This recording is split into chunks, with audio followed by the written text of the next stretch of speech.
Hello everyone, this is Katie Styles or Katrina. I was wanting to hop on here and start some more videos because I have not in a long time regarding counseling. So this is for the counselors, aspiring counselors out there. And as you can see from the title of this video, 5 things that I've learned in my first year, the 5 things that I learned in my first year of counseling. So if you're interested, please stay tuned. One of the first things that I learned in my first year of counseling is that I'm not here to fix anybody. I'm not here to solve their problems. Now, by nature, and even in counseling, I lean more towards solution focus. But my first master's is in human services, where in the human services field, you do a lot more hands on and providing resources and even probably assisting or walking people through a lot of things. I do a lot of volunteer work at a women's shelter where I actually was hands on. I would literally problem solve and help kind of fix. So that was an adjustment for me in that aspect because it was kind of more on the case management side to coming over to the clinical counseling side and realizing that a lot of times people have the answers to their own problems. Sometimes you just have to guide them to it. You just have to guide them and help them to examine information that they already know. You give them some tools or techniques. You ask them probing questions to get them to, dig deep and uncover some things that they probably already know. You may be teaching some tools or things or getting them to look at things from a different perspective. But at the end of the day, it's not my job to tell them, hey, this is what you need to do. I do, you do practice some confrontation when there's a lot of incongruency, when people are saying they want to do something, but then their actions and everything else don't match.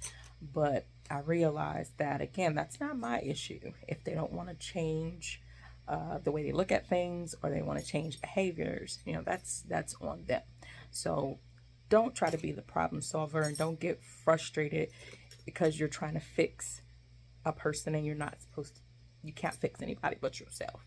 So that's one thing that I learned. Okay. The second thing that I would say that I learned in that first year of counseling is to set boundaries.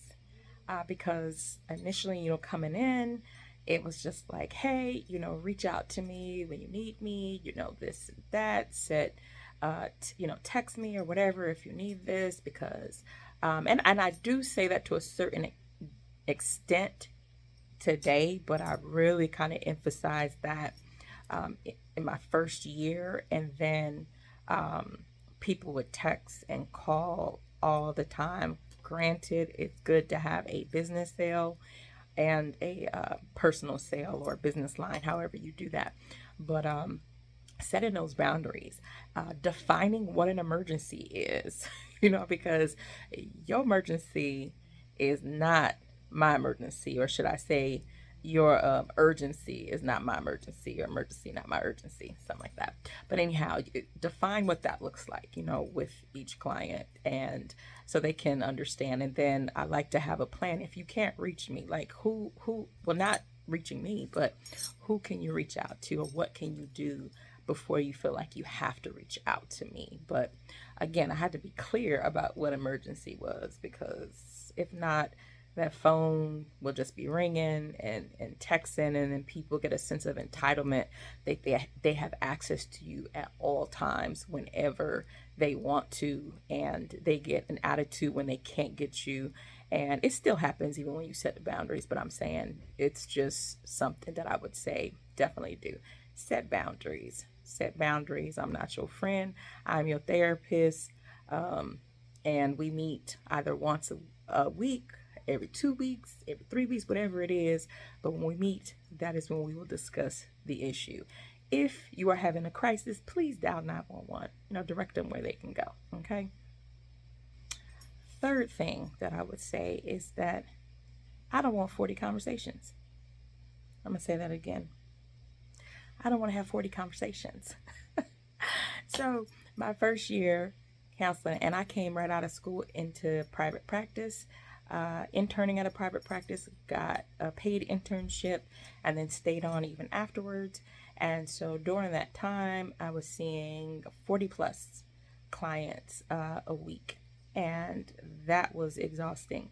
And so, then I started gradually decreasing that number, because by the time I actually became licensed, so LPCA here in South Carolina, licensed professional counselor associate, which you have to hold for 2 years.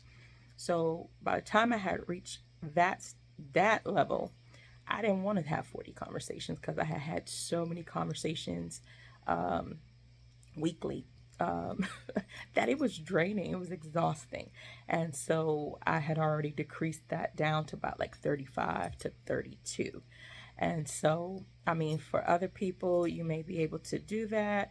I just had so many demands on my life already. And I'm just saying, for me, that is just not something that I liked. You know, I think if you work for an agency or, you know, some other practice, you may be required to have to do that. Whatever your contract is, of course, you have to uphold to that contract. But me personally, I don't like 40 conversations or more in a week. Matter of fact, it can lead to burnout if you're doing more than that. And then plus you're being pulled in other ways, because you hold other roles: mom, dad, sister, brother. You can be a caregiver to somebody. I'm in ministry, so duties there with the church. It was just a lot of things that was happening on the other side. And I think I had another job at the time as well. So it was a lot. It was a lot on me. And so I realized that that's just something that I can't do. I'm not going to do. All right. The fourth thing, self-care is necessary. Okay. Self-care is necessary. You have to make sure that you have time for yourself. You have to make sure that you are doing something to replenish, because you pour out so much to other people, but you need to actually fill your cup in some kind of way. Sometimes you take on, you know, the heavy topics. You hear heavy topics and things that are happening in people's lives, and that can weigh on you. And so you have to have a way to be able to release that, have an outlet, have your own therapist, go to the gym, go for a walk if you're a nature person, you know, hiking, things of that nature. You have to find out whatever it is that you do for self-care, but it's necessary, you know, to prepare you for the next day or prepare you for the next week. But you have to take care of you, because if you're not taking care of you, then it renders you ineffective for your job, for your duty, for what you care to do, which is to help service people in this area. Like I like to, if I'm no good, I'm not good for my family. I'm not good for anyone. So, make sure that you take care of yourself. And I'm going to add that whatever self-care that you do decide, make sure that it doesn't injure you or don't have the potential to kill you, put it that way. Because I had my son recently, I told my kids I wanted some roller skates. I wanted to use that as a new self-care thing for me. We used to do it years ago when they were younger. And I feel like it's a good exercise, and it'll be a good stress reliever. Go there, listen to some music, and just skate. And so I wanted these light up skates, and I'm definitely gonna link them in this video. So if y'all want some of them skates, y'all can get them. But I caught myself putting them on the other day. I did not lace them up, but I stepped on my kitchen floor, and that's the moment I stepped onto that, from carpet to it's vinyl floor, but until the moment I stepped on it, them skates went from under me.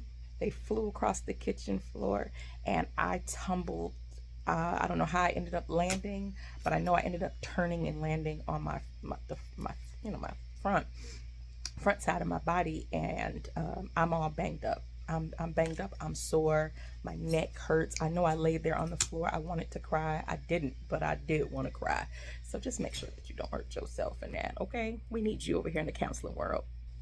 And so the last thing that I would say, as far as one of the things that I've learned in my first year of counseling is you can't please everyone. Okay, just like how if you go and you go get your hair done, you find a hairstylist or whatever, sometimes you check the reviews, and or you search around for somebody that you feel like is qualified or that you want to give a chance to. And then if you go and you have service with that person and you're not satisfied, then by all means you're going to go and look for someone else, right? Or you may ask for certain things and that person doesn't give you those specific things that you're looking for. What I'm just trying to say is, if you don't like a provider, if you don't like something, you have the right to change at any point in time. But there may be some nitpicky things that you just don't like, and that's your prerogative to be able to say, hey, I don't like it, so I'm not gonna go to this person, I'm not gonna do this or whatever. But I remember like one of my very first counseling sessions or so, where this client talked the entire time. So we have the hour-long sessions, and I'm doing my notes as I go. I know some people do like 50 minutes, and then you do your notes in the last 10. I kind of just do them during, and then they're done in that last hour before they leave out of here. And so I think it was the last 5 minutes, and I asked the question, and she responded and everything and said whatever she needed to say. But then later on, I think it was the next day, I think she called back and was just like, she didn't want to come back anymore because I didn't let her talk. And I'm thinking to myself, like, let's replay this back. And I was co-counseling at that time because I was under supervision. So my supervisor was in there with me. And I'm just like, hey, did we not just let this person talk like the whole 55 minutes? Like 55 minutes? And that's again when she was just like, Trina, you can't please everybody. You can't please everybody. I'm gonna give you one other example. And then I had another issue where I consider myself to be very empathetic person, and a client had reached out to me and they were in distress or so. So one, you weren't even scheduled, and then I squeezed you in. And so I talked to this person, and they were saying what they were saying, and I was very understanding about that. And then I said this statement. I said, people will only do what we allow them to do. We have to set boundaries. We have to set boundaries, and people will cross those boundaries if you allow them to do so. Okay, that's what I said.